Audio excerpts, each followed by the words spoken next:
faltan 8 o 7 capítulos. Sí. Voy a empezar a grabar, nada más para los hermanos que lo verán después en la grabación. Ya estamos aquí para iniciar. Y con toda confianza la dinámica del estudio es esa. En cualquier momento pueden interrumpir, hacer preguntas, comentarios, aportar algo para el estudio. Bienvenidos todas las aportaciones, todos los comentarios, preguntas, demás. Entonces no interrumpen, es parte de la dinámica del estudio. Igual el levantarse, el comer, el hacer algo no interrumpe, es parte de la dinámica del estudio. Así que vamos a iniciar estudio número 2 de consejería bíblica, basado en el pastor y la consejería de Jeremy Pierre y Deepak Reju, que son los que hicieron este libro y el manual que estamos siguiendo el día de hoy. Vamos a orar para empezar. Gracias, Dios, te damos por este momento que nos permites reunirnos para estudiar juntos sobre la consejería bíblica.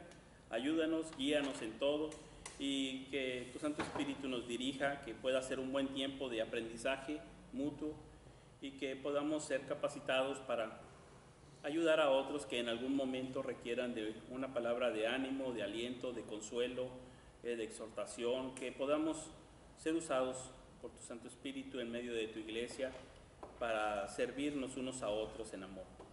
Ayúdanos y guía también y guarda a los que están por venir, a Juan también en su salud y su familia y a cada uno de los que estamos aquí, que Señor tú seas con nosotros.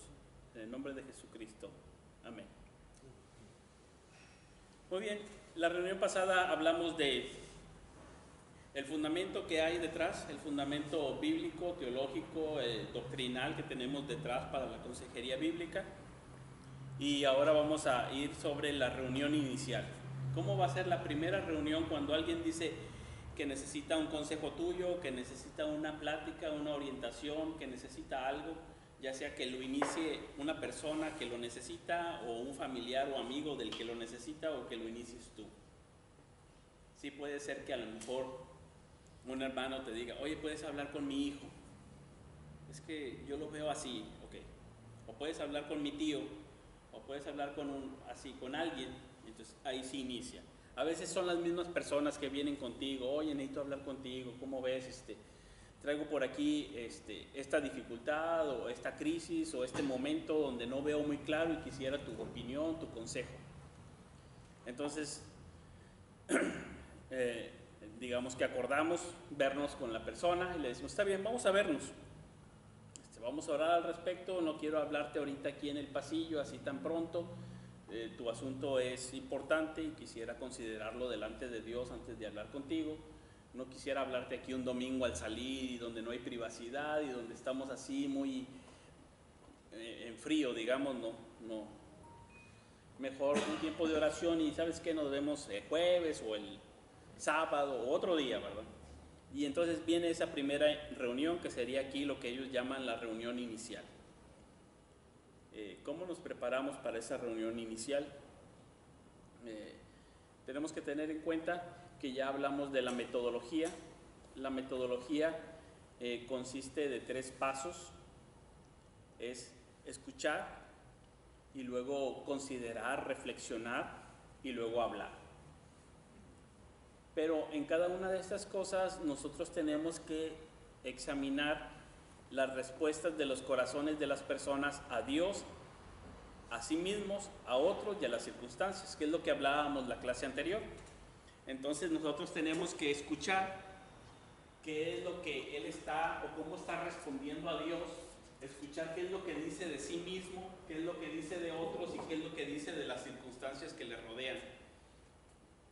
Al considerar y reflexionar vamos a hacer lo mismo, estar pensando en cómo Él va a responder a Dios, a otros, a sí mismo, a las circunstancias. Y cuando hablemos, vamos a hablar también algo que la palabra de Dios tenga que decir para Él con respecto a cómo debe de enfocarse, cómo debe de responder a Dios, a sí mismo, a los demás y a las circunstancias. Entonces, este va a ser el bosquejo básico para toda la metodología que proponen en este libro. Es algo más o menos, digámoslo, sencillo, ¿verdad? Entonces, cuando escuchamos, en medio de la plática van a venir pues muchos datos revueltos, porque las personas empiezan hablando por una cosa y por otra y aquí y acá, y tú vas detectando qué dice de Dios, qué dice de sí mismo, qué dice de las circunstancias, qué dice de otros, y entonces los vas anotando en tu libretita aquí, Dios, otros, a sí mismo, las circunstancias, y entonces vas a poder ir viendo, bueno, así piensa de Dios, y lo que la Biblia dice es esto otro, o así piensa de sí mismo y lo que la Biblia dice es esto, o así piensa de las circunstancias, o así responde y como debe de responder es así, o así piensa de otros, ¿sí? Entonces ahí tenemos la metodología, digámoslo así, ordenada, ¿sí? Entonces lo vamos a ver después, a lo mejor en algunos ejercicios, como la semana pasada que la hermana decía, bueno, ahí detectamos dos problemas rápidamente. Uno tenía que ver con sus compañeros de trabajo, pero otro tenía que ver con lo laboral, con sus jefes que no le asignaron más horas de trabajo, ¿verdad? No le asignaron más horas, y el otro era relacional, que no le querían prestar el proyector, que no le querían prestar un marcador o un salón o cosas así. Entonces, algo era relacional y algo era laboral. Con respecto a la laboral, algunos dijeron, no, es que tienes que pues, hablar con alguien que te defienda, ¿verdad? Hay gente que dice, oye, apelar a una autoridad mayor, ¿por qué te están haciendo a un lado y asignándote muy pocas horas?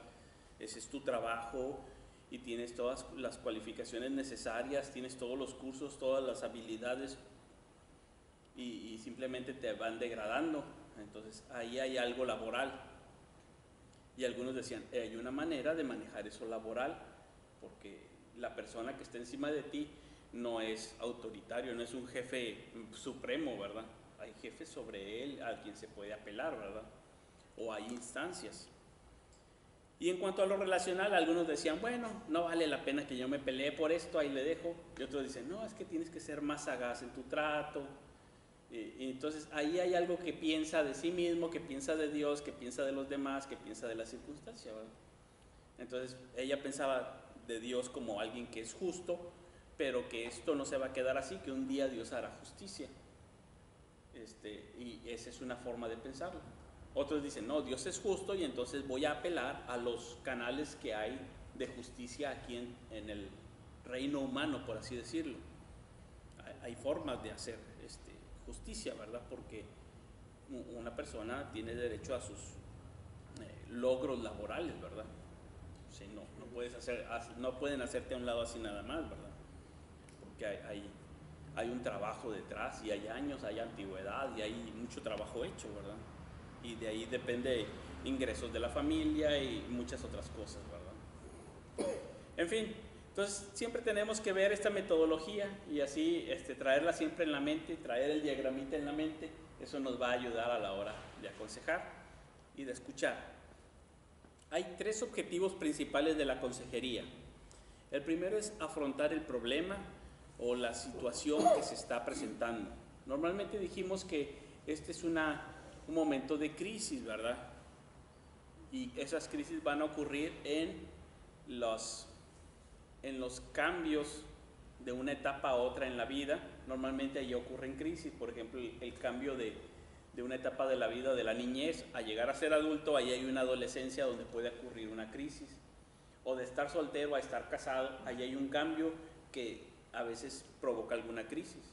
O de estar casado a divorciarse, a veces ahí se provocan unas crisis, ¿verdad? O de estar empleado a estar jubilado, o de no tener hijos a tener hijos, o de tener hijos a que los hijos se van, y la crisis más grande sería el paso a que ya estoy esperando la muerte, ¿verdad? Y en medio de todas esas etapas de la vida, a veces se requieren unas palabras de ánimo o de consuelo, o de exhortación, o de orientación, pero también hay otras cosas que nos sacan crisis. Además de lo que es normal de la vida, vienen enfermedades, a veces es un despido, el desempleo, a veces es soltería, una persona que dice, yo es que no me caso y me siento solo, a veces es una enfermedad grave o le diagnosticaron una enfermedad fuerte y se siente en una crisis, ¿sí? A veces es algo imprevisto como, no sé, un país entra en guerra y la guerra hace replantearse las preguntas de la vida otra vez y la persona puede entrar en una crisis. Entonces, así tenemos muchas crisis. Unas son por la vida, otras son circunstancias que vienen, ¿verdad? Que ocurren ahí en medio, la muerte de un ser querido, se murió el hijo, se murió el papá, la mamá. Entonces, eso, hay un accidente automovilístico, replantea otra vez una crisis, ¿verdad? Algunos reaccionan muy bien a las crisis y algunos entran en algún problema, ¿verdad? O en una depresión, o en ira, o en desesperanza, en diferentes reacciones, ¿verdad? La vida del ser humano, dijimos, es muy compleja. Entonces hay muchas cosas que nos pueden, para algunos no va a ser crisis una cosa, pero para otros sí, igual a la inversa. Para uno no es problema y para otros sí. Entonces todos tenemos ciertas áreas de debilidad donde llega un momento en que es necesario que esté a un lado alguien que nos acompañe. Y ese es el consejero, el que está a un lado para darte una palabra oportuna. Es como un amigo que está a un lado para ayudar. Ese es el papel. Entonces, el primer objetivo es afrontar el problema, afrontar la situación. Sabemos que no es para siempre, sino que es pasajera, pero hay que afrontarla como algo que es necesario ver. Oye, estás ahorita en esta etapa y lo que te sucede es importante. No podemos minimizarlo y decirle, es importante lo que te está pasando y vamos a afrontar eso. ¿Cómo podemos afrontarlo? ¿Qué tenemos que hacer? En medio de cada problema también, el otro objetivo es mostrar la importancia del Evangelio. El Evangelio es precisamente eso. El hombre cae en un problema que es grande, que es grave, que es el pecado, y Dios lo rescata. Y todos nuestros problemas son de ese tipo. Nosotros caemos, pero hay que tener esperanza, y ahí presentamos el Evangelio que viene no gracias al esfuerzo humano, sino gracias a Dios, a su misericordia, que no importa qué crisis se nos presente en la vida, puede ser dolor, esclavitud, enfermedad, angustias, escasez, peligros, asaltos, pueden venir diferentes cosas, pero hay una manera de salir. Esa es la esperanza, esa es la parte del Evangelio. Y aún la más grande sería el problema de la muerte. Sería, digamos, nuestra crisis más grande, ¿verdad? Porque algunos dicen, todo tiene solución en esta vida, menos la muerte. El Evangelio dice, todo tiene solución hasta la muerte también. Porque el Evangelio es eso, mueres pero hay esperanza de vida, de resurrección, de restauración. Entonces, ahí es donde se presenta el Evangelio. Luego, el tercer objetivo principal de la consejería es ayudar a las personas a crecer a semejanza de Cristo. ¿Sí? Esto es muy importante, que la persona vaya creciendo a semejanza de Cristo, es decir, que madure. Y aquí yo amplié un poquito más este aspecto de la semejanza de Cristo en tres cualidades o tres virtudes cardinales: fe, esperanza y amor. Entonces, el que una persona crezca a imagen de Cristo es que desarrolle fe, que desarrolle esperanza y amor. Una fe que le lleve a ver hacia adelante, que le lleve a trabajar en el poder de Dios, que le lleve a enfrentar sus circunstancias. Amor que le permita relacionarse bien con los demás, con fe, no nada más con Dios, sino también amor con los otros, y esperanza hacia el futuro, ¿verdad? Poder llegar a ver que su situación va a tener un arreglo, y ese es una persona madura que puede entonces tener gozo en la vida, es decir, ese sentimiento de saber que todo va a estar bien porque Dios está ahí. Esa sería la esperanza, que no importa cómo esté, yo sé que todo va a estar bien al final. ¿Por qué? Porque ahí está Dios. Entonces tiene esperanza aún en medio de su crisis, ¿sí? Entonces, estos serían nuestros 3 objetivos principales a la hora de aconsejar a alguien. Viene alguien, quiere consejería, muy bien. Primero, lo que te pasa es importante y por eso hay que afrontarlo. ¿Sí? Tiene que haber alguna manera de que lo encaminemos y que tengamos una buena respuesta. Segundo, tienes que ver el evangelio ahí en medio de tu situación. Es que yo tengo un problema matrimonial, ahí hay que ver el evangelio. Yo tengo un problema laboral, ahí hay que ver el evangelio. Es que yo tengo una enfermedad muy grave, ahí es donde se ve el evangelio. Y lo más grave sería, es que yo estoy a punto de la muerte, ahí hay que ver el evangelio nuevamente. Entonces, eso es lo que nos va a ayudar y crecer a la semejanza de Cristo. Siempre tenemos que tomar en cuenta que el tiempo de la consejería es algo eventual en tiempos de una crisis que no es el estado normal. Nosotros no podemos decir que estoy en consejería con una persona y ya llevamos un año, semana tras semana viéndonos y como que ya se perpetuó esto. Eso no es la consejería. La consejería sería algo anormal y corto, porque la idea o el estado normal del creyente es el discipulado, no la consejería. Entonces, la idea es aconsejar a la persona para que él pueda salir de su momento de crisis y enrolarlo en el discipulado.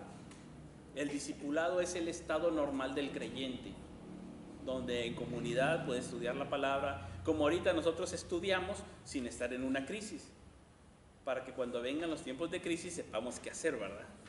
Entonces nosotros estudiamos en tiempo de bonanza. Entonces en tiempo de bonanza yo estudio todo, leo, me documento, veo los videos, trabajo en la escritura, y cuando viene el tiempo de crisis y alguien dice, oye, ¿me puedes dar un tiempo para un momento de consejería o para mi hijo o para mi tía que está muy enferma? Entonces ya no es muy bien el tiempo para estudiar, y ahí ya ya debí de haberlo estudiado antes, ¿verdad? Porque ya no va a ser el tiempo de decir, sí, espérame tantito, nada más déjame ver estos 2 volúmenes sobre las personas que están muy enfermas a punto de morir y qué hacer con ellas. Pues ya no es como que muy bien el tiempo, ¿verdad? Entonces, eso es, la consejería es eventual, lo normal es el discipulado. Y hacia allá se va entonces a enfocar la parte de la consejería. No nos vamos a deleitar escuchando problemas y resolviendo problemas, nos vamos a deleitar en restauración de personas que entran al discipulado. El discipulado es lo alegre y es lo óptimo, es el estado del creyente. Entonces, sería afrontar el problema, un solo problema, y no quedarte con la persona a escuchar sus problemas de vida. Te puedes pasar toda la vida con la persona así, y la idea no es que dependa de ti, la idea es que aprenda en esa madurez y con el discipulado a él solo responder a las circunstancias, a otros, a Dios, a sí mismo, de una manera madura. Entonces, afrontamos este problema, luego viene otra crisis, él ya va a tener una manera más madura de afrontarla que la primera vez, ¿sí? Si se mantiene el tiempo de consejería, se crea una dependencia más que una madurez, y no queremos que dependan de nadie, De una persona, sí. ¿no? Sino que crezca en madurez en medio de la comunidad de creyentes, que todos se animan unos a otros y se enseñan unos a otros, y esto debe de ser eventual, no es la norma. Lo vamos a ver un poquito más adelante. Por eso la importancia de mostrar el evangelio y de llevarlos a un discipulado. Sí, va a haber algo más que esta parte nos permite afirmar a la persona y enseñarle sí que su problema y que su situación es importante, pero esto nos permite también hacerle ver que su situación no lo es todo ni lo define a él, ¿sí? Una situación no define a una persona. No podemos decir, ese es el hermano que tiene problemas con las drogas. No, eso no lo define. Ese es el hermano que tiene problemas con la inmoralidad sexual. Eso no lo define. Ese es el que tiene problemas. Eso no lo define. El problema no define a la persona. Entonces sí es importante, pero eso no lo define. Hay algo más en la vida que mi situación de una crisis, ¿verdad? El fracaso matrimonial, el fracaso en, no sé, en reconocer su hombría, el fracaso en algo, en su trabajo, el fracaso en relaciones, en cualquier otra cosa, eso no lo define. Entonces, una cosa sí lo hace ver importante, pero no lo es todo en la vida. Hay más gracias al Evangelio. Entonces su vida puede crecer, desarrollarse y eso quedar en el camino, ¿verdad? Y ser una persona transformada, restaurada. ¿Sí? Entonces ahí hay esperanza, ¿verdad? Dicen aquí los maestros en el manual, cuando alguien acude al pastor o consejero, tener de 1 a 5 reuniones es lo normal, de 6 a 10 sesiones es menos común y más de 10 es muy poco frecuente. Por eso les decía, el perpetuar una relación de consejería no es lo normal, sobre todo que nosotros no somos consejeros acreditados, consejeros profesionales, no podemos tomarnos tampoco tantas atribuciones así. La idea no es hacer eso, la idea es que la persona pueda superar su momento de crisis y entonces continuar con un discipulado normal, que eso sería lo normal, ¿verdad? Entonces por eso aquí sugieren, de 1 a 5 reuniones es normal. Ya de ahí para arriba se va haciendo cada vez menos común. Yo no puedo perpetuarlo, que eso es lo que a veces se hace cuando el discipulado es individual, que dicen, ese es discipulado personalizado, y lo único que se hace es estar hablando de problemas por semanas y semanas y semanas y semanas y semanas, atendiendo diferentes crisis, y no es lo normal. Lo normal es un discipulado corporativo en grupos pequeños, eso es lo normal, donde pueden enseñarse mutuamente, ser animados, como los grupos que a veces se hacen en nuestras casas, grupos de 10 personas, de 12, de 8, y hay un sano crecimiento en la fe, ¿verdad? Entonces tenemos aquí que en esta primera entrevista, primero tenemos que tener mucha predisposición a escuchar, dice aquí, y está hablando más para los pastores, dice, evite que su entrevista inicial se convierta en un sermón, donde nada más el pastor está hablando. Dice, no es para eso, es para escuchar, ¿sí? Es para escuchar y hay que fomentar el que la otra persona hable. Sí, tal vez lo saludas y con algún comentario, pero no se puede ir vago, ¿verdad? Tienes que enfocarlo y decir en qué te puedo ayudar. Algo parecido como un doctor cuando está haciendo una diagnosis, pues viendo cuál es el problema y dónde va. Sí, algo así.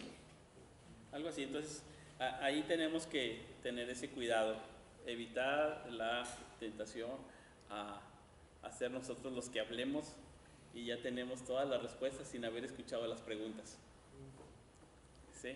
Entonces, primero es escuchar y nos aguantamos las ganas de hablar. A los que nos gusta hablar mucho, tenemos que concientizarnos y ponernos ahí un letrerito. Escucha, escucha. 4 objetivos específicos. ¿Qué es lo que vamos a escuchar? Bueno, aquí dice primero, establece un vínculo relacional. Número 2, analiza el problema. Número 3, ofrece esperanza. Y el 4, establece expectativas. Y de esos 4 puntos va a tratar todo el capítulo. Lo que tenemos ahí en delante, en las notas que ustedes les envié por ahí algunos, y quien lo necesite me dice, al final me deja su correo y se lo envío, ¿verdad?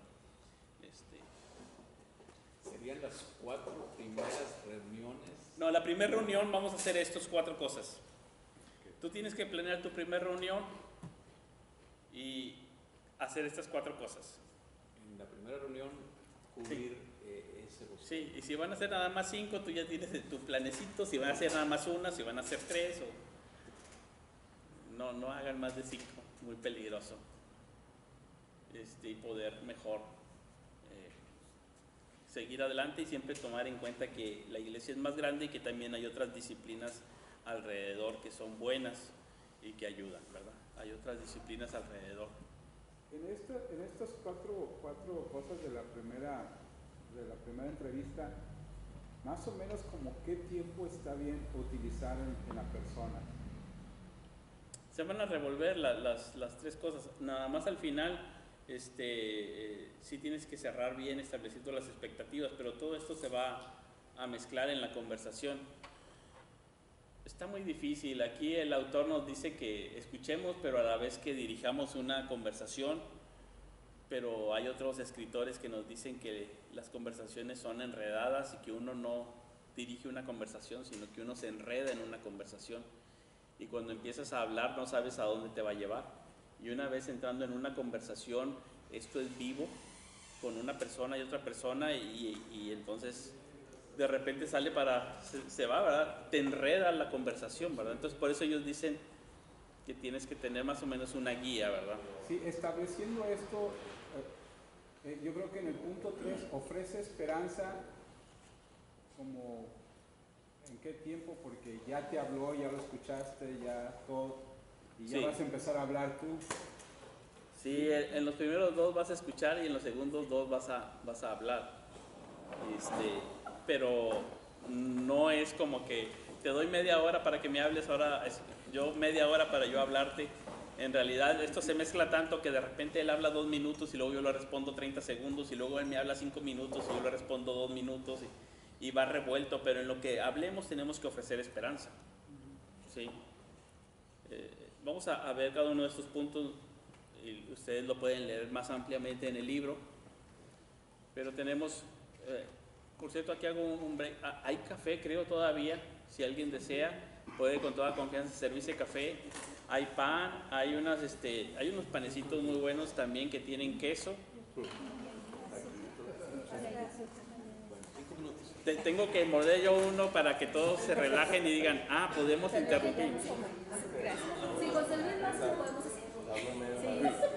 Hay estas bolitas que son como de queso con colorante artificial. No, queso natural. Gracias, José, por dar la guía al canal. Estábamos esperando que nos dieras calavera. Hay servilletas también. Por ahí. Aquí hay servilletas. Gracias, ¿no? Aquí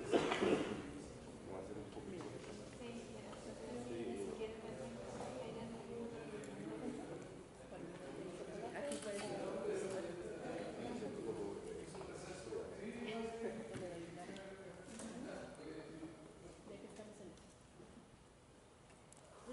Estaba en el teclado, ¿no? El vehículo relacionado. Nos regresé a la gráfica inicial, que es la que repasamos en los 3 capítulos anteriores, que fue la sesión anterior. Sí. Este es el diagrama de la metodología que ellos están proponiendo. Es sencilla, fácil de recordar.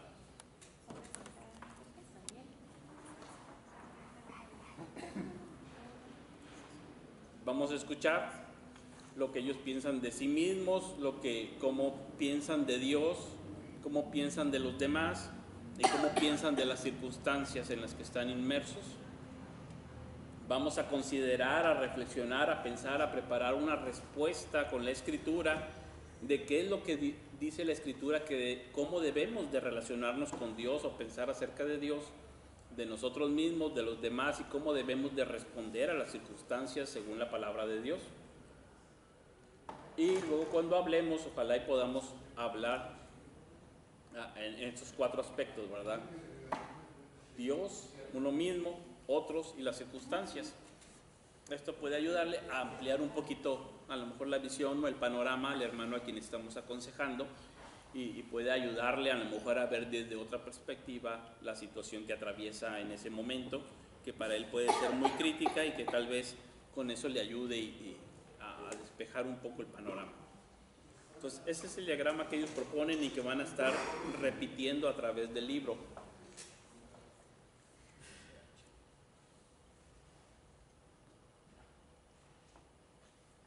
Entonces tenemos 4 objetivos específicos de la reunión inicial. Esto es para la reunión inicial.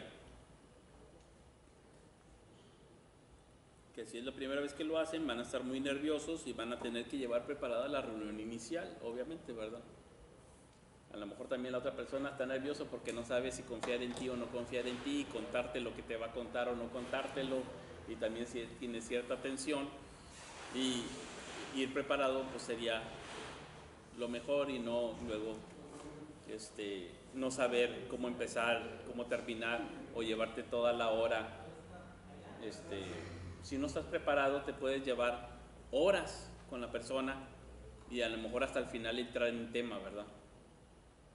Porque no está preparado y consumes tu tiempo, consumes el tiempo de él, y las energías se disminuyen, ¿verdad?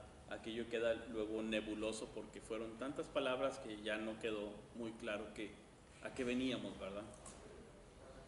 Pero llevarlo preparado te va a ayudar a que esa reunión inicial pueda ser de 1 hora. Aunque no conozcas el punto del problema, el tema central, aunque no lo conozcas, más o menos llevando el bosquejo, ya... Bueno, ya habíamos comentado que había algunas formas de no venir tan en frío. Número 1, no es aconsejable que tomes un tiempo de consejería al terminar la reunión del domingo en el pasillo. Alguien te aborda, oye, ¿puedo hablar contigo? Es que necesito. Ah, sí, claro, muy bien. Pero, ¿qué te parece? ¿Sobre qué? Me gustaría, mira, esto es muy importante, tomarme mi tiempo, vamos a ponerlo en oración delante de Dios, vamos a vernos porque esto es importante, y quisiera no platicarlo aquí en el pasillo, sino darle el tiempo necesario que requiere, ¿verdad?, la situación. Y entonces ya no vas en frío. Ese tiempo, si dices, nos vamos a ver el jueves o el viernes o el sábado, te da unos días para orar, para meditar, para pensar en la situación y no dar una respuesta, aunque te pida una respuesta así. Es que mira, es que tengo esto, ¿tú qué me recomiendas? Mira, ese problema es importante, no quisiera tomarlo a la ligera y me gustaría tomarme un tiempo de oración y meditación antes de que yo darte una respuesta. Las personas van a venir urgidas y van a querer una respuesta tuya ya, en el pasillo, al momento, y seguramente no va a ser lo mejor que vas a decir.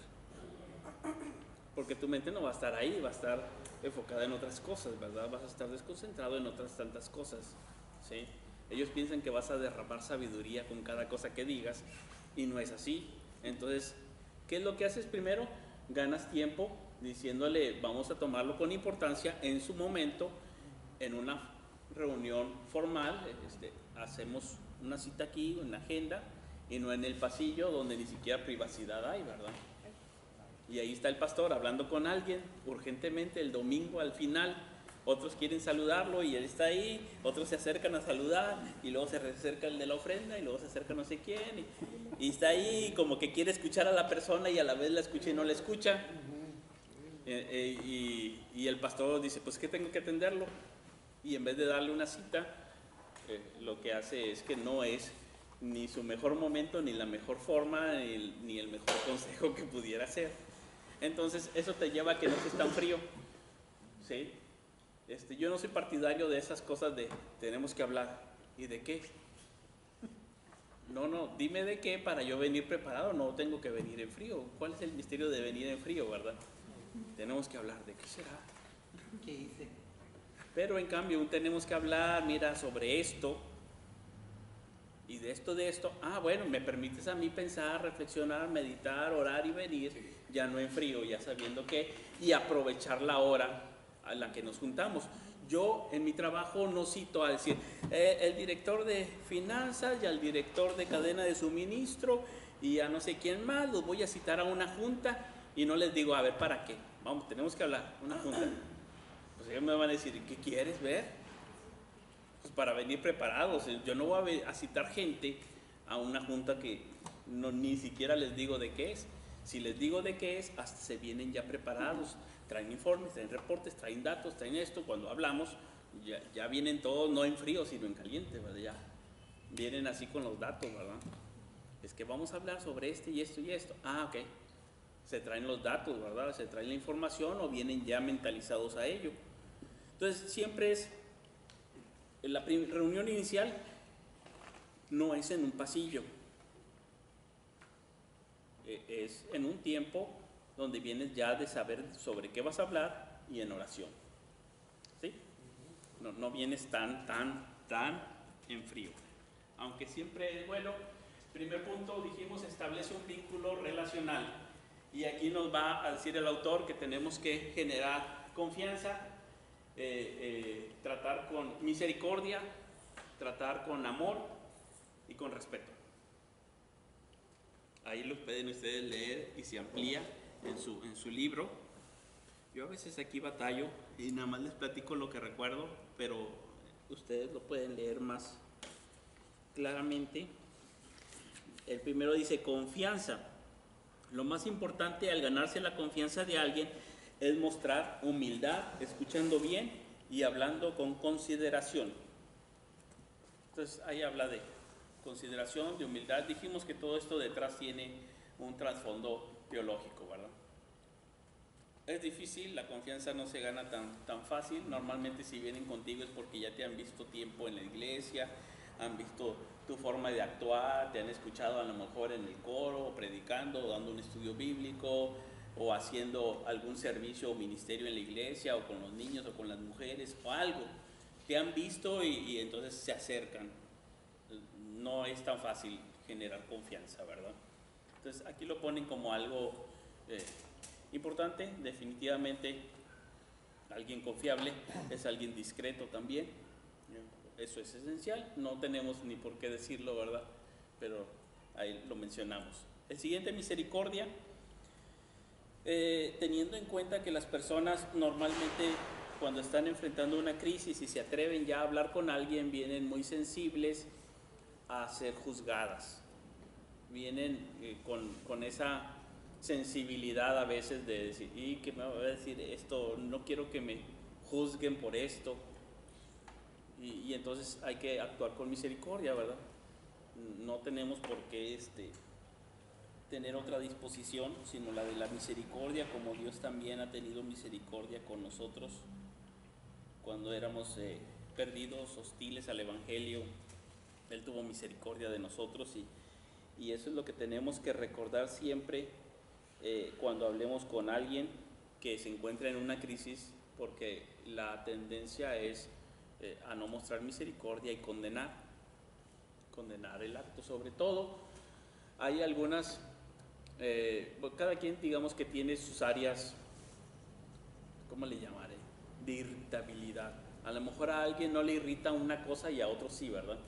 No sé, si viene conmigo alguien que le pega a su esposa y maltrata y bebe mucho y yo tuve un padre así, como que tiendo a ser muy irritable con ese tipo de personas porque en mi pasado esto me afectó a mí y tengo cierta irritabilidad para con los maridos borrachos golpeadores, porque me trae a mí. A lo mejor a otro no le causa tanta irritación y lo puede tratar con misericordia, pero para mí es digno de irse al infierno y lo voy a querer cachetear y mandar. Para otro puede ser, si viene alguien que, no sé, es afeminado, homosexual, le puede causar irritación. Para otro puede ser que sea un ladrón o puede ser que tenga debilidad por las mujeres o diferentes. Cada quien tiene, digamos que su área de irritabilidad, donde uno pudiera decir, este sí que es el peor de todos, ¿sí? Y no sé, la misericordia tiene que ver con que nosotros podamos ver que también Dios tuvo misericordia de nosotros cuando también éramos aborrecibles, ¿sí? No hay ninguna diferencia en realidad. Sí hay cosas que nos van a irritar más o nos van a hacer hervir la sangre más fácil que otras, porque las formas en las que los seres humanos nos complicamos la vida y ofendemos y agraviamos son muchas y son difíciles, a veces son sencillas las cosas, pero hay otros casos que no son sencillos, que la situación no se va a resolver tan fácil y se requiere venir con misericordia. La persona está viniendo a ti por un consejo y tratarlo con misericordia, igual con amor. Y aquí viene varias palabras sobre el amor. ¿Vale? Dice, amar a alguien significa preocuparse por su bienestar, aun cuando no pueda solucionar sus problemas personales, y comprometerse con esa persona, ¿verdad? Que salga adelante. Y luego dice respeto, reconociendo en cada persona la imagen divina que hay en ella. Y habla un poco más también de Filipenses 2, donde dice considerando al otro como superior a uno mismo, que normalmente cuando alguien está en una crisis tú no lo consideras como superior a ti si tú no estás en una crisis, ¿verdad? Normalmente uno lo considera inferior, por eso está en una crisis. Y uno que aconseja tiende a sentirse superior. Entonces ahí es de mucho cuidado esto, ¿verdad? ¿Por qué? Porque tiene un trasfondo detrás que es de la cosmovisión bíblica que vemos en Génesis capítulo 1 al 3, y entonces eso nos va a ayudar a decir, este es un ser humano creado por Dios, con el aliento de Dios, la imagen de Dios, deteriorada por la situación, está en una crisis, pero es una persona. Tengo que tratarlo con respeto. Detrás está una teología, una doctrina, ¿verdad? Detrás, ¿sí? Y no porque sea un momento frágil, es que yo puedo hacer leña del árbol caído, ¿verdad? Como dicen, no es eso. Por eso ahí debemos de tratar a las personas como el Señor Jesús, ver a las personas como el Señor Jesús las ve, porque el Señor Jesús veía a las personas con necesidad. Y pues también si Dios nos pone en eso, bueno, el Espíritu Santo nos va a guiar. Y si se requiere de aconsejar también la disposición de uno. Sí. Porque hubo un caso, un amigo conocido, que le habló un amigo a las 3 de la mañana, estando en la cárcel, y le dijo, quiero que vengas ahorita a platicar conmigo. Esa persona, sin titubear y decir, oye, espérate, son las 3 de la mañana, ¿sabes qué? Ahí voy. Se fue a las 3 de la mañana, amaneció platicando con él, pero se convirtió. Entonces ahí cuenta mucho cuando el Espíritu te guía y la disposición de uno, pues, ok, sí, oye, a ver, quiero que vengas pues, a hablar conmigo. Ok, no, pues mañana nos vemos. Hay tipos de crisis más apremiantes. Ahorita vamos a hablar en esa parte donde decía aquí, establece expectativas. Ahí vamos a ver esa parte de los tiempos disponibles también. Entonces, en cuanto al amor, al respeto a la persona, creo que C.S. Lewis es el que dice que pienses en la persona, en este creyente, aún y que sea el más frágil, el más débil, el que más tropieza, el que más cae y que viene con problemas y en crisis, dice, piensa que cómo será cuando sea glorificado. Dice, si ese hermano ahorita fuera glorificado por Dios, transformado a la imagen de Cristo, tú serías tentado a adorarlo. Y tal vez tú lo ves y dices, este no es digno de adoración y lo tratas mal. Piensa cómo será cuando sea glorificado. Sería tan glorioso, tan bello, tan inteligente, tan lleno de virtud y de gracia que serías tentado ahorita a adorarlo. Ese es, yo creo que un nivel más grande del ejemplo que decía, creo que era Churchill, que se quitaba el sombrero delante de los jóvenes porque decía, yo no sé si delante de mí está el siguiente presidente o alguien importante o el médico que me va a operar o no sé. Entonces veía niños y jóvenes, se quitaba el sombrero delante de ellos, dice, porque yo no sé delante de quién estoy. Bueno, cuando es un creyente el que vas a aconsejar, tú sí sabes delante de quién está. Estás delante de un hijo de Dios que un día va a ser transformado a la imagen de Jesucristo. No todo el tiempo va a estar en esa apariencia que tú le ves frágil, débil, cayendo en el pecado, con crisis. Un día él va a estar firme por la gracia de Cristo delante del Señor, gozándose, transformado, glorificado, ya sin posibilidad de caer en el pecado nunca jamás. Wow. Y piensa de eso, de la persona a la que vas a aconsejar y lo vas a tratar con respeto,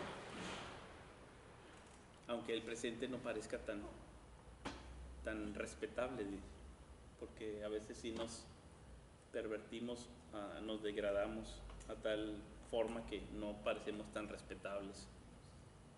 2. Analiza el problema. comprende a la persona y sus mayores preocupaciones. Y ahí nuevamente tomamos el modelo que ya nos dijeron, ¿verdad? El objetivo principal de la reunión inicial es comprender a la persona y sus mayores preocupaciones. Por eso, lo más pronto posible, después de presentarse y romper un poco el hielo, es ir al grano y preguntarle, ¿cómo te puedo ayudar? Entonces ahí es esto que ellos decían aquí de escuchar, pero también dirigir la conversación. Si tú nada más escuchas pasivamente, él te va a llevar por un montón de cosas y normalmente la persona no va a hallar cómo decirte las cosas tan fácilmente. Depende del problema que traiga, no va a hallar la manera de decirte las cosas y se va a llevar toda la madrugada de cómo entro para hablarte lo que tengo, ¿verdad? Porque está viendo tus reacciones también a sus palabras. Entonces se dirige la conversación para que se enfoque. No recuerdo cuál era creo que el escritor ese el arte de aconsejar, el que traje la vez pasada, el libro chiquito, este autor decía, quisieras preguntas AACC, creo era, que tengan que ver con la acción, y preguntas, ¿qué has hecho? ¿Qué has hecho? Para que pueda hablar de acciones, ¿verdad?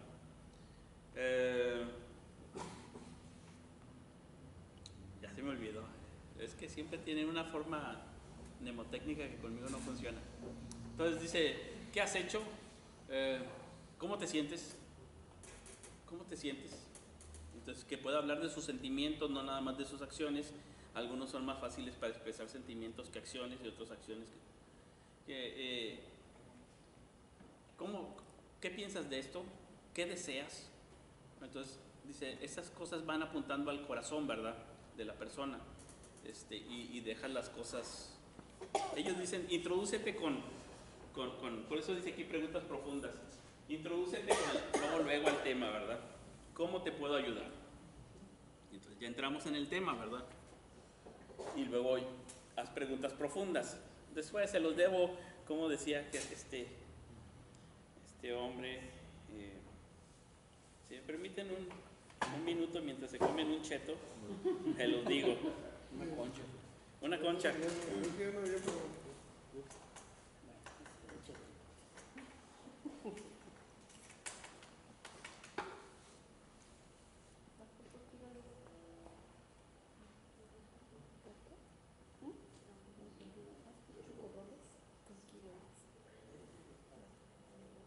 Aquí está. A de afectos. ¿Qué sientes?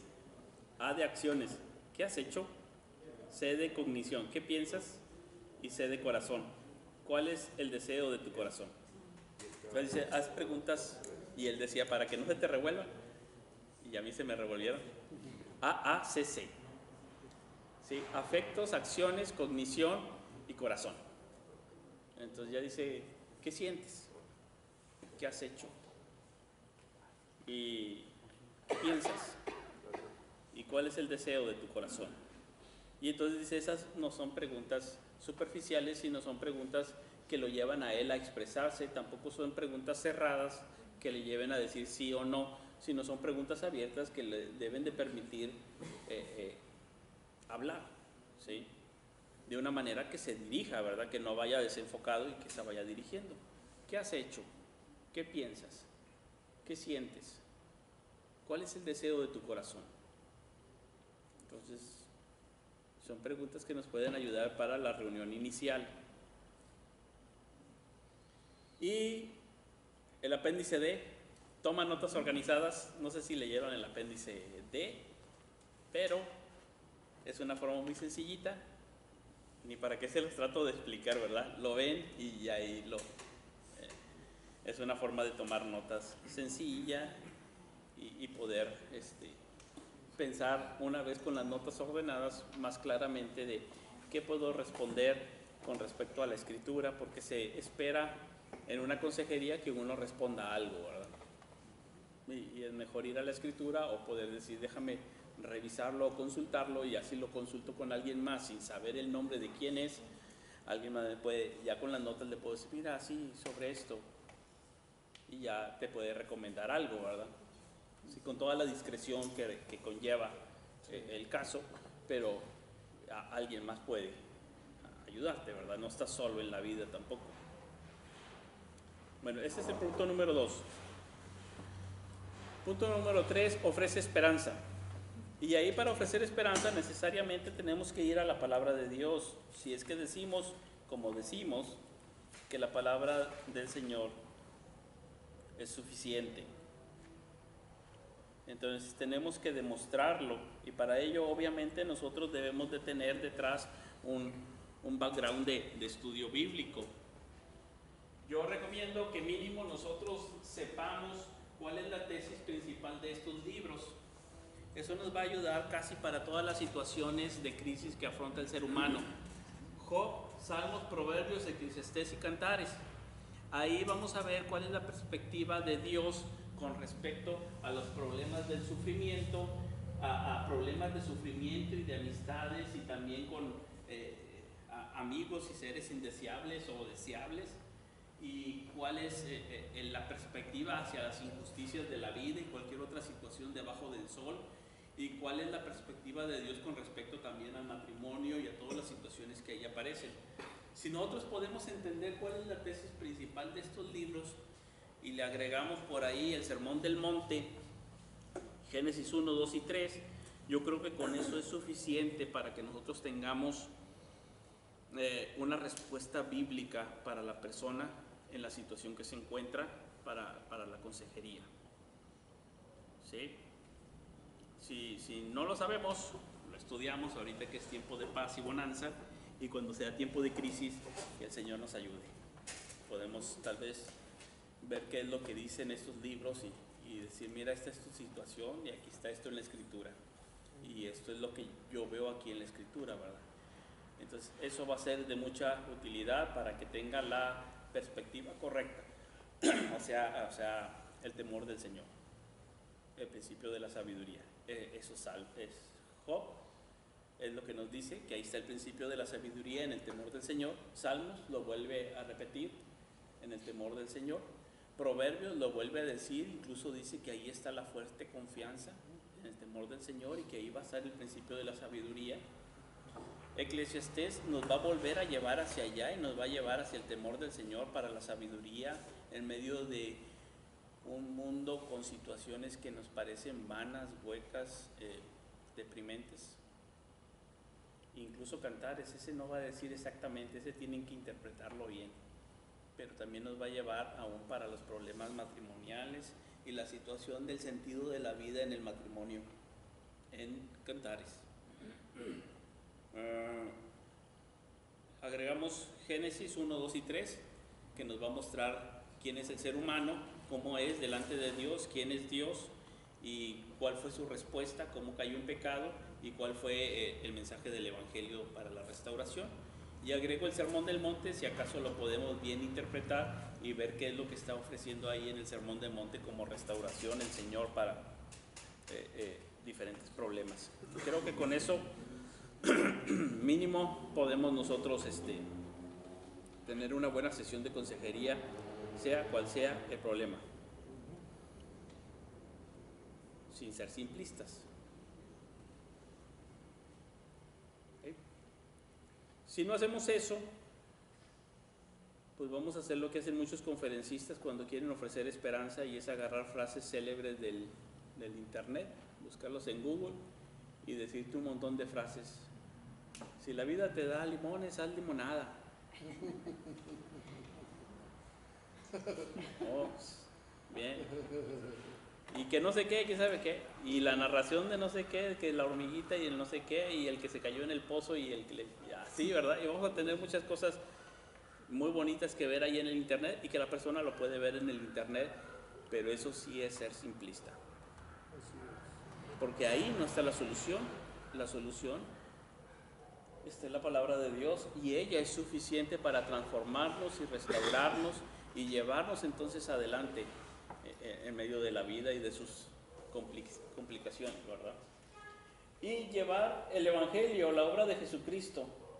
Aquí es lo que resaltaba del Evangelio. Todas nuestras crisis siguen este patrón, digamos, de caída y redención, y en el Evangelio se muestra al grado máximo. El ser humano cayó y es redimido. El ser humano era esclavo y es redimido. El ser humano se enferma y es redimido. Entonces, hay caída y hay restauración, hay caída y hay restauración. Va a la cautividad y es redimido. Y todas estas cautividades y redenciones es un modelo del Evangelio, y en cualquier crisis nosotros tenemos que enfocar el Evangelio, que enfoca a la crisis más grande, que es de separación de Dios, que es la muerte, y la resurrección que hay en Jesucristo, la vida, la comunión, la paz, la justificación que ahora viene. Entonces aquí hay siempre el enfoque. Aún un problema matrimonial puede tomarse como caída y esperar una restauración, ¿verdad? Como modelo del Evangelio, ¿sí? Incluso un desempleo, una caída en drogas, una caída en adicciones, en fin, muchos problemas, pero ofrece esperanza. Tú no puedes dejar a la persona sin esperanza, porque por algo el Señor lo ha traído contigo y algo el Señor quiere ahí, y por eso está precisamente en ese momento.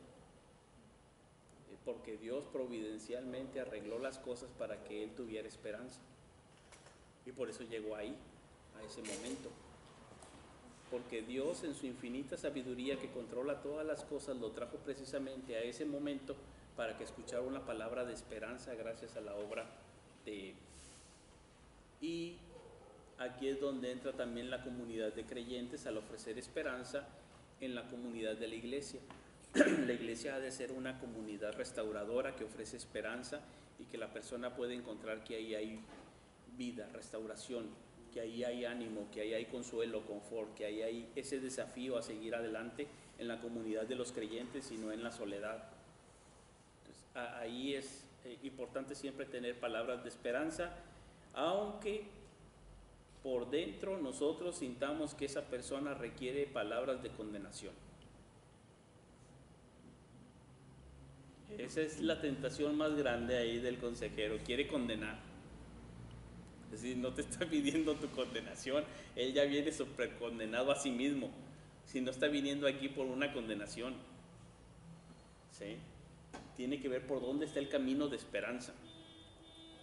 De condenación cualquiera lo va a condenar, cualquiera le va a decir sus cosas y lo condenable que es, lo que hace o cómo está o su situación, cualquiera le va a decir.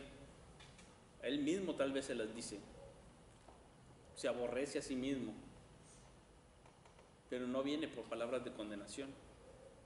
Entonces aquí hay que tener mucho cuidado.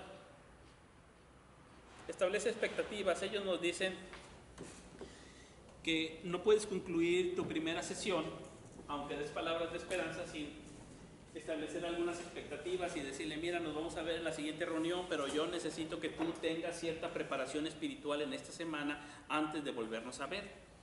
O sea, no es nada más de que dejamos pasar días. Tú necesitas una preparación espiritual, y aquí les recomiendo mucho que lleven el estudio de disciplinas espirituales, si no lo han llevado. Si ya lo han llevado, repásenlas. Si las han repasado, háganlas, y entonces las pueden recomendar. Entonces hay disciplinas espirituales personales, hay otras corporativas. Las principales serán la lectura de la Biblia, la meditación, la oración. Esas tres son disciplinas esenciales, que lo primero que yo le puedo decir es decir, yo necesito que para la próxima semana tú ores al respecto a Dios y vas a orar esto, o que leas este pasaje, o que medites en este pasaje, ¿sí? Mínimo esas son las disciplinas básicas: la oración, la lectura y la meditación de la palabra. Si no sabemos cómo meditar, porque no lo hacemos, tomemos el estudio, ¿sí? Si no sabemos cómo orar, porque no lo hacemos, tomemos el estudio, y entonces podemos hacerlo en disciplina espiritual, ¿sí? Hay otras disciplinas que son corporativas, pero entre las corporativas la principal es la cumplimos, digamos, en la reunión dominical. Ven el domingo, adora a Dios junto con los hermanos, ora a Dios junto con los hermanos, escucha la palabra de Dios junto con los hermanos, saluda a los hermanos o toma la cena del Señor. Esas son disciplinas corporativas. Entonces, aquí tenemos nosotros que pedirle alguna preparación espiritual. Hay que establecer expectativas. Mira, nos vamos a ir y nos vamos a ver otra vez. Sí, yo me llevo tarea, pero tú también te vas a llevar tarea, ¿sí? Y esta tarea es de tipo espiritual, ¿sí? Entonces, aquí tenemos que repasar esta parte de disciplinas espirituales. No las veremos hoy. Si alguien lo requiere, se puede volver a tener. Establece la cantidad de sesiones, duración, frecuencia y límite. ¿Sabes qué? Nos vamos a ver y por 5 sesiones, esta es la primera, 4 más, una cada semana, van a ser de 1 hora y ya estableciste frecuencia. Si no sabes muy bien, déjalo abierto y en la siguiente lo defines, para que quede muy claro, esto tiene estos límites, ¿sí? Y pon límites, ahí depende de la situación, ¿sí? Yo a veces les digo, mira, a mí me escribes, no me llames, a menos de que sea después de las 7 de la tarde, porque voy a estar en la oficina. Si me escribes, yo te respondo si estoy libre, te respondo, si no, no puedo, no estoy disponible, pero de las 7 a las 10, después de las 10 no me llames, no quiero que suene el teléfono en la casa porque tengo niños pequeños. Y hay otros que dicen como Carlos, a mí llámame a la hora. Así estábamos una vez Carlos y yo con una persona y yo le dije, a mí no me llames después de las 10, antes te atiendo. Y Carlos, a mí llámame a la hora que sea. Llámale a él, a mí no. Pero establecen las expectativas. Dice, yo estoy disponible en este rango y aquí sí y aquí no. ¿Por qué? Pues tengo niños chiquitos y no quiero que suene el teléfono. Y yo, ¿quién será? Mi suegra a lo mejor se puso mala. ¿Qué será? O sea, a mí, yo me duermo temprano. Entonces estableces expectativas. De otra manera, cuando tú dices, una pareja tiene problemas matrimoniales, cuando tengan una discusión, llámenme, cuando sea algo serio, a la hora que sea. Y ahí te están llamando todos los días, a cada hora. Y realmente a lo mejor no era tan serio, ¿verdad? Hay un caso que nos decían los pastores allá en Washington, que decía que tenían una persona que estaba saliendo de la drogadicción y tenía un pastor aconsejándolo y cuidándolo, y le dijo, a la hora que sea tú llámame, cuando seas tentado a tomar la droga. Si no puedo ir yo, tiene que ir alguien de los pastores, yo te lo digo. Entonces ya él llama, estoy aquí, y le llama a otro pastor, oye, ve, porque es la única llamada que va a hacer. Ya cuando llaman, es que ya no van a poder hacer otra llamada. Si no vas rápido, pues ya se inyectó, ya está, ya es otra situación. Entonces esta persona llamaba, pero ya sabían quién era. Entonces le llamaba al otro pastor, oye, ve, porque no puedo ir. Y dice, yo voy para allá. Se movilizaban para que pudiera pasar ese tiempo de ansiedad, donde el cuerpo quería más droga y él se estaba viendo tentado a seguir, ¿verdad? Entonces cada quien sabe qué nivel, pero aquí estableces los límites para que no haya dudas, ¿verdad? No es falta de querencia, es que hay límites, ¿sí? Entonces tú los estableces y dices, oye, es así, y aquí está, ¿verdad? Agenden la próxima reunión antes de irse, para no andarlo buscando entre la semana. Oye, nos vemos otra vez, ¿cuándo nos? Ya no lo andas buscando, ya quedaron ahí en qué día y fecha y hora y todo, lugar, y ya no tienes que andarlo persiguiendo durante la semana. Si ya están ahí y ya se vieron, pues de una vez pónganlo en la agenda, ¿verdad? No digas, después nos ponemos de acuerdo, y termina con una oración sincera por él, por la situación que está atravesando, ora con sinceridad por él. Así es como nos dicen ellos que establezcamos expectativas. Entonces, estos fueron los 4 objetivos de la primera reunión. ¿Preguntas, comentarios?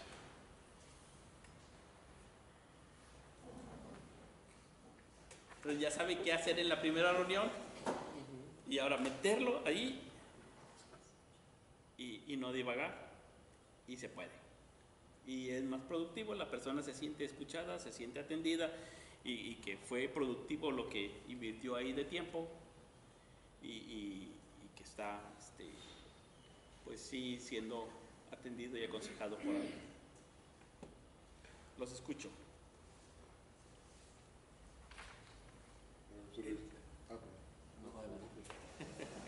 Bueno, yo tengo un conflicto en cierta manera porque no me considero alguien capaz y hábil como para aconsejar, ¿verdad? La verdad es que sí siento yo que sí sería algo muy complicado, sobre todo a mis contemporáneos, ¿verdad? Quizás a un muchachito adolescente y todo sí, pero no me siento tampoco así con la habilidad, ¿verdad? De poder ser un consejero. Se nace con eso, se hace. Es un don, es un talento, es algo que tiene que haber en la iglesia y que tiene que haber un tiempo. Aquí está el hermano consejero, ¿verdad? Y pueden venir de tales horas a tales horas aquí a la iglesia y aquí va a estar para aconsejarles. Depende de tu teología, depende de tu teología de trasfondo.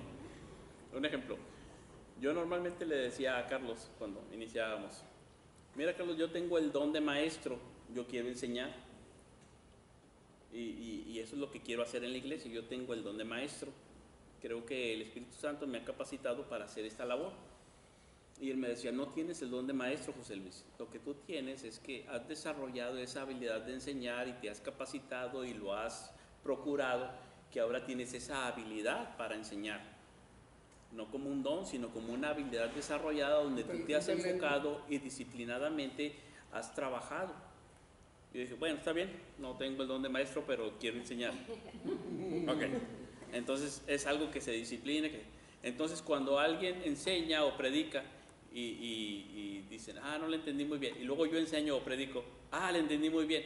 Lo que pasa es que él se dedicó 3 horas a preparar su tema y yo me dediqué 16 horas. Entonces realmente es dedicación, me decía, no es un don, es trabajo, es disciplina, es esfuerzo, es enfocarse. Entonces, ¿puedes enseñar? No sé. Si yo fuera al inicio de la iglesia Ibu, yo te diría que yo tenía, a lo mejor, te pudiera decir, sí, es que se tiene que tener el don. Pero si fuera Carlos, te diría, no, es que si tú te enfocas y te disciplinas y haces ese trabajo, lo desarrollas. Entonces depende de la perspectiva que tengas teológica detrás. ¿Es vigente el don espiritual? ¿O son habilidades que se desarrollan? Ese es asunto de otro tema, no es de aquí, es el tema de teología. Lo que es un talento y lo que es un don, ¿verdad? Más que nada es eso. Un talento, pues... Ándale, esa es otra conversación. Pero entonces, ¿qué te diría?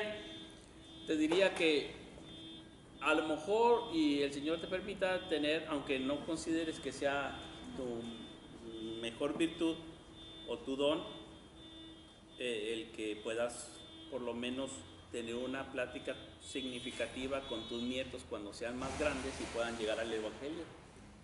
A lo mejor, y yo, si fuera abuelo, yo quisiera eso. Ojalá y cuando mi nieto fuera grande, yo pudiera, aunque no sea muy bueno para aconsejar, hablar con él y presentarle el Evangelio y que se convierta. Bueno, ya le hiciste un bien a su vida. Aunque no sea muy bueno, no soy el mejor, pero pues tengo el corazón para estar ahí, tengo por qué estar ahí. Amo al Señor, amo al nieto y hay algo que hacer. Y a lo mejor digo, ¿y cómo le presento el Evangelio? ¿Y cómo le digo? Y el choque generacional y lo que sea, pero imagínate que se diera esa situación. Tú dices, bueno, ya me sirvió el curso de consejería para presentar el Evangelio a mi nieto y ya con eso. Y otros sí tendrán más facilidad, tal vez si eres de las personas que normalmente se acerca alguien contigo, quiere platicar o que le digas algo, pues solo descubres que ahí hay algo, que no le vamos a llamar don, pero ahí hay algo porque tienes esa facilidad de que, pues, yo recuerdo a mi papá que normalmente íbamos y compartíamos la palabra con algunas personas, que nos mandaba una hermana en Cristo que tenía clases bíblicas para niños Pero me decía mi papá, ¿cómo le hace esta hermana para encontrar tanta gente con problemas? Y luego nosotros íbamos y les compartíamos, ¿verdad? Pues no sé, pero llegaban con ella y le contaban sus problemas y entonces nos mandaban a nosotros a compartirle la palabra, ¿verdad? ¿Y cómo le hará? Pues no sé, tiene imán, se acercan las personas, tienen conflictos, tienen problemas, tienen esto y aquello y angustias y demás. Y pues era normalmente evangelizar. Pues hazlo, si tienes esa facilidad y si te preparas mejor, ¿sí? Para que sea de una mejor manera. Y si no, al menos procura por ahí alguno que tú veas, que en este caso yo diría que a lo mejor los nietos van a decir, mi abuelo me compartió la palabra. Bueno, yo recuerdo amigos de secundaria que vi después que me decían, no se me olvida, una sola vez fui a tu casa cuando estábamos en la secundaria y no se me olvida lo que me dijo tu papá. Y hasta me dicen el versículo de memoria, el que les dijo. Y ya están grandes y ya se convirtieron, pero no se me olvida que tu mamá me dijo esto. ¿Por qué? Pues mi papá sí era. Compartir el evangelio. Y yo llevaba a los chavos. Yo los llevaba. Yo era el amiguero que llevaba a los chavos. Y mi papá decía, este pasaje para papá ellos. dijo, ¿de dónde saca tantos muchachos? Sí. Entonces, ojalá y aunque sea uno, no lo van a olvidar y ahí se puede hacer algo, ¿verdad?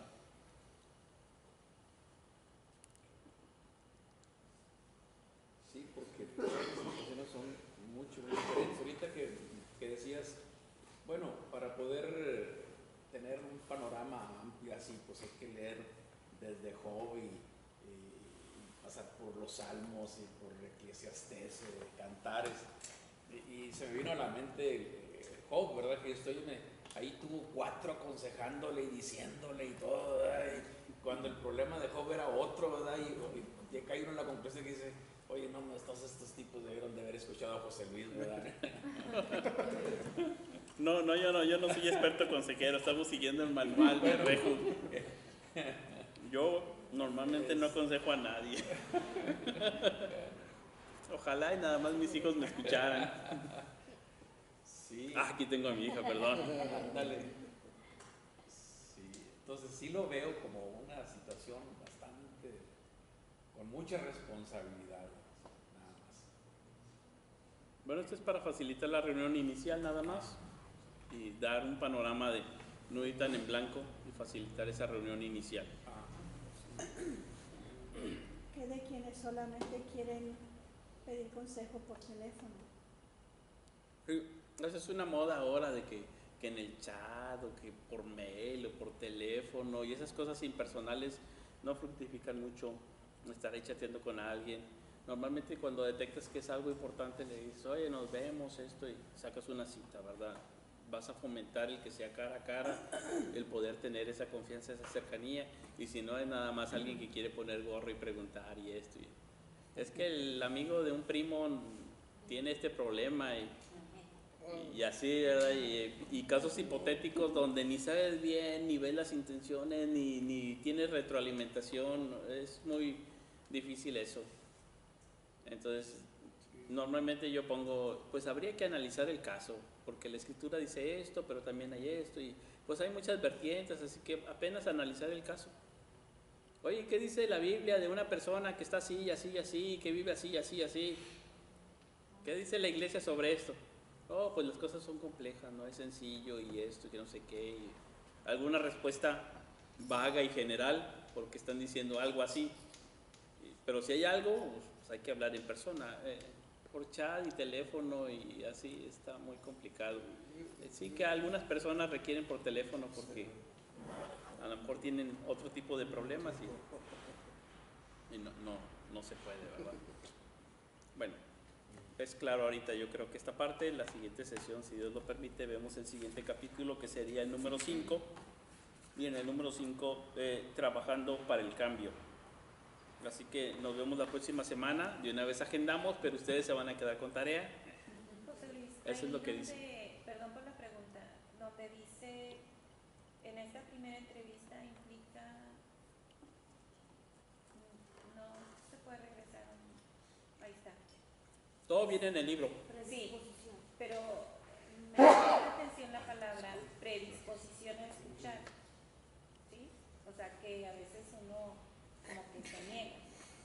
Como que uno tiende a hablar Ah, más la tendencia. más que a escuchar. Ah, Y más si están esperando un consejo y si algunos no saben qué hacer con los silencios, entonces tienden a hablar y hablar y hablar y hablar y multiplican las palabras dando muchos consejos y respuestas que ni siquiera han tenido una pregunta. Por eso es importante lo de ¿cómo te puedo ayudar? ¿Qué has hecho? ¿Qué piensas? ¿Cómo te sientes? ¿Qué desea tu corazón? Ya se nos olvida porque está muy fácil, ¿verdad? C. Adelante. Gracias por acompañarnos. Entonces la próxima sesión, si pueden leer el capítulo 5, qué bueno. Si no, aquí lo comentamos como quiera, como ahorita. Nos echamos un capítulo, en la anterior nos echamos 3 capítulos, pero más o menos así es. Y vemos todo el panorama. Tal vez me lo perdí porque llegué tarde. Mencionaste en el WhatsApp que se iba a tratar sobre los salmos, la consejería en los salmos. Sí, lo que pasa es que ya no ampliamos aquí, pero creo que entraría aquí en esta parte.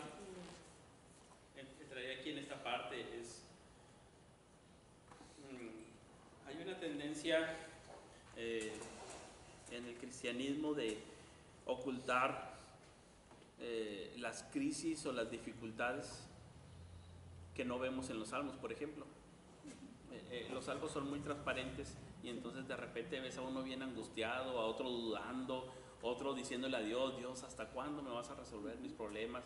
Y ahí nos envió Juan una lista ahí, todo esto de los salmos, de situaciones muy diversas. Alguno pensaría que, como decía aquí el estribillo, de la vida del cristiano es alegre y feliz.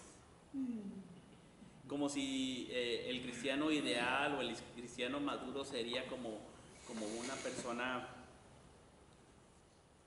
pues no sé, estoica, ¿verdad? Una persona que no siente nada, ni se inmuta, no llora, nada le duele, pero tampoco nada le alegra en demasía, nada lo pone así loco, nada lo hace saltar ni brincar, pero tampoco deprimirse, y como si el cristiano estuviera así en una línea de sentimientos así muy plana. Cuando se ríe nada más dice jaja o hace una mueca, y cuando se entristece nada más, pues no sé, mueve una ceja y listo, ya es todo. Pero cuando se seca una lagrimilla y ya pasó todo. Pero cuando vemos los salmos, la persona está furiosa y está furiosa, realmente quiere lanzar fuego y tirar piedras, ¿verdad? Cuando está triste, está deprimido y dice que nadie me moleste, ¿verdad? Y cuando está alegre, brinca, baila, da vueltas, se pone loco porque está alegre, canta y grita. Entonces, cuando leemos bien los salmos, vamos a ver que la vida está así, ¿sí? Y a veces está por acá y a veces por acá. Y todos son buenos momentos. O sea, tú no puedes, esa es otra de las cosas, tú no puedes deshacerte de una etapa de tu vida o de una crisis de tu vida porque eso es tu vida. Eso es tu vida, no decir, ay, ¿cuándo voy a salir de aquí? Ay, ¿cuándo? Y siempre estoy pensando en otra cosa, pero disfruta porque eso es tu vida, ahí estás, ¿sí? Entonces, Santiago más o menos como que lo resume y dice, pues si no hay sácale provecho a tu situación, ¿verdad? Si estás alegre, pues canta, grita y brinca. Si estás triste, pues haz oración. Y así, ¿verdad? O sea, si quieres llorar, llora y llóralo bien. Y va a venir el consejero y te dice, no llores. No, llórale, ¿sí? ¿Estás enojado? Pues enójate bien, o sea, porque es necesario, no podemos vivir reprimiendo todos nuestros sentimientos y luego con males en el riñón, no sé, el hígado, y no sé dónde, ¿verdad? Por estar tragándonos toda esa bilis. Y eso no es cierto. Entonces, si leemos los salmos, ahí vamos a ver un montón de cosas muy extraordinarias. Otra muy buenas. pregunta respecto de los salmos, que hay una tendencia para dar una nota de esperanza, una palabra de esperanza con alguna promesa que en realidad no es para el creyente, sino que tiene que ver con una situación general que estaba pasando el salmista. O bueno, se me viene a la mente quizá cuando dice tu pie no tropezará en piedra, ¿verdad? Y se da eso como si fuese una promesa para cualquier creyente. Pues habría que verlo. Pero ahí ya entraríamos. Digo, no nada más se dan los salmos, a nosotros nos pasó cuando falleció mi hermano, que cuando él estaba muy enfermo, un creyente va con mi mamá y le dice, le comparte el versículo que dice, cuando la suegra de Pedro, la que está muy enferma, que le dice, esta enfermedad no es para muerte. Ah, sí, sí, das una seguridad que no. Das una seguridad, entonces mi mamá se aferra a ese pasaje y pues sucede que mi hermano fallece. Sí. Y luego crea un conflicto Claro. de que, ay Dios, Dios, no me cumpliste. sí. Bueno, Sí. habría que en otro estudio estudiar Job, Salmos, Proverbios, Eclesiastés y Cantares, nada más como panorámico, Sí, para lo entender que- cuál es la esencia de la tesis que están presentando. Lo que son Pero- los principios bíblicos aplicables en Sí. forma general y lo que son hechos específicos de esa circunstancia, ¿verdad? Ujú. Sí, tendríamos que verlo. Igual lo de las disciplinas espirituales, creo que hasta los jesuitas no tenían eso de no importa cuál sea la circunstancia, dame media hora para orar y voy a poder afrontarlo, suceda lo que suceda. Disciplina espiritual, que nosotros a veces no estamos tan disciplinados Sí, para las disciplinas espirituales, ¿verdad? No. sí, como que hubo un efecto campana en una cierta generación de que se tomaron esas disciplinas como fin en sí mismas y se les exaltó a un grado de Sí. como si eso fuese la finalidad, sí, en vez de un instrumento para conocer al Señor y tener una relación pues, viva, preciosa con Él. Sí, creo que ahí en el canal de YouTube está el mensaje de Carlos de 2 de Pedro capítulo 1 sobre las virtudes cristianas. Si lo escuchan, ahí nos insta a esto, ¿verdad? Poner sobre la fe virtud, sobre la virtud conocimiento, sobre el conocimiento dominio propio, sobre el dominio propio amor y el afecto fraternal y el amor era al final, ¿verdad? Y ahí vamos a ver algo de las disciplinas espirituales que finalmente son necesarias si es que somos discípulos, ¿verdad? Y si vamos a la madurez. Pero en otra ocasión se puede ver eso, que puede ser más provechoso.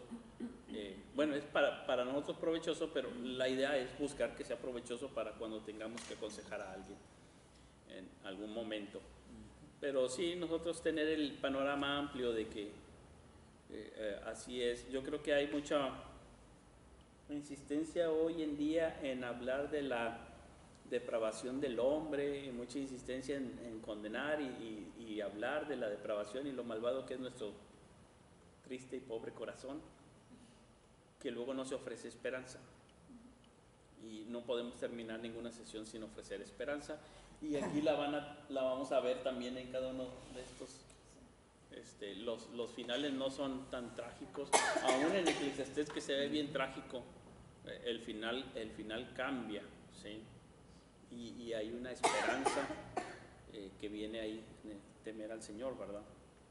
Pero bueno, vamos a concluir aquí porque nos faltan 2 minutos para las 9 y no quiero retardarlos más. Gracias por su asistencia y oremos. Gracias, Señor, te damos, porque tú eres bueno para con nosotros, grande en misericordia, perdonador, que, Señor, constantemente nos extiendes tu mano para restaurarnos, para llamarnos a la comunión y pues gracias por habernos puesto también en una familia de fe donde poder ser mutuamente edificados y restaurados, reconfortados. Ayúdanos, Señor, así también a nosotros a ser buenos hermanos, que podamos estar al lado de aquel que está en una crisis, en un sufrimiento, en un momento de tentación o de debilidad, que tiene una situación por la que está pasando y donde podamos nosotros orar por él, amarlo, mostrarle tu palabra, ayudarle en alguna manera para que también siga firme, creciendo. Te pedimos, Señor, para que tú nos uses incluso con nuestras familias, en especial para compartir tu palabra. Que, Señor, tú nos uses en medio de tu iglesia para que la iglesia sea fortalecida y que todos vayamos a la madurez, a la plenitud de la estatura de Cristo, que todos podamos caminar creciendo en fe, en esperanza y en amor. Gracias, Dios, por cada uno de mis hermanos aquí reunidos, y sé con ellos durante la semana también, y con Pedro y Betty, que se acaban de retirarse, también con ellos, y pues guíanos en todo, en el nombre de Jesucristo. Amén. Muchas gracias por el pan y los botanitas. Café, la botanita. De nada, pues allá Betty. Betty es la que los horneó. También los de queso. Y mire, le ayudó.